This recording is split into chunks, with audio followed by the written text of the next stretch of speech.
Life എന്ന പേരിൽ 5 ലക്ഷത്തിലധികം കുടുംബങ്ങൾക്കാണ് ഈ സംസ്ഥാനത്ത് അടച്ചുറപ്പുള്ള വീട് നൽകിയത്. അത് ചരിത്രത്തിൽ ആദ്യമായിട്ടാണ്. എന്നാൽ ഇനിയും ഏറെ കുടുംബങ്ങൾക്ക് അത് കിട്ടാനുണ്ട്.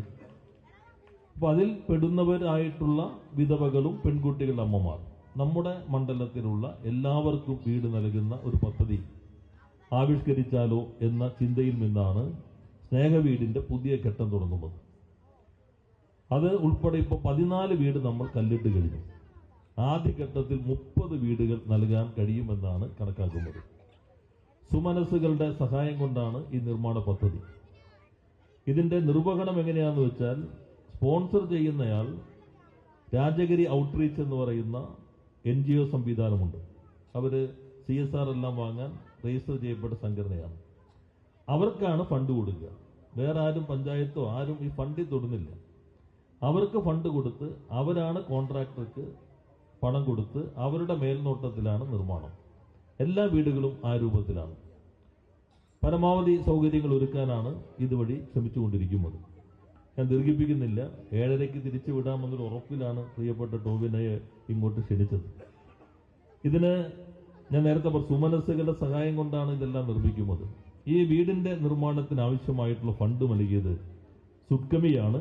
അവർ മറ്റ് വീടുകൾക്കും നൽകുന്നുണ്ട്. നമ്മുടെ ഒപ്പം മെഡിക്കൽ ക്യാമ്പ് ഏകദേശം 25,000 പേർ ഇതിനകം ചികിത്സാ സൗകര്യം ലഭിച്ച ഒപ്പം ക്യാമ്പിന്റെ തുടർ മരുന്നുകളും അവർ വഴിയാണ് ലഭ്യമാക്കുന്നത്. അപ്പൊ അതിന് എല്ലാവിധത്തിലും സഹായം നൽകുന്ന സുഡ്കമിയുടെ സജി മാത്യുവിന് ഈ സന്ദർഭത്തിൽ ഈ നാടിന് വേണ്ടി ഞാൻ പ്രത്യേകം നന്ദി രേഖപ്പെടുത്തുകയാണ്.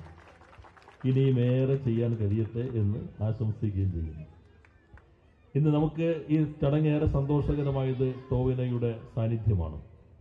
നമുക്കെല്ലാവർക്കും അറിയാം, അദ്ദേഹം നരിവേട്ട എന്ന് പറയുന്ന പുതിയ സിനിമയുടെ പ്രൊമോഷൻ തിരക്കുകൾക്കിടയിലാണ്. പലയിടങ്ങളിലും അതിൻ്റെതായ പരിപാടികളുണ്ട്. ഞാൻ വിളിക്കുമ്പോൾ ഇന്ത്യയിൽ തന്നെ ഇല്ല. വാട്സപ്പ് വഴി തിരിച്ച് ഉടൻ തന്നെ മെസ്സേജ് അയച്ചു. വന്നാലുടൻ ഡേറ്റ് തരാം, അപ്പോൾ 6-ാം തീയതി ആയാലോ എന്ന് ചോദിച്ചപ്പോൾ അപ്പം തന്നെ സമ്മതിച്ചു. ടോവിനോയുടെ പ്രത്യേകത നടൻ എന്നതിനേക്കാൾ പുറത്ത് മനുഷ്യന് സ്നേഹം ആവശ്യമാകുന്ന ഘട്ടത്തിലെല്ലാം ആ സ്നേഹം പ്രവൃത്തിയിലൂടെ പ്രകടിപ്പിച്ച വ്യക്തിത്വമാണ് എന്നതാണ്. പ്രളയം വന്നപ്പോൾ നാട് കണ്ടു.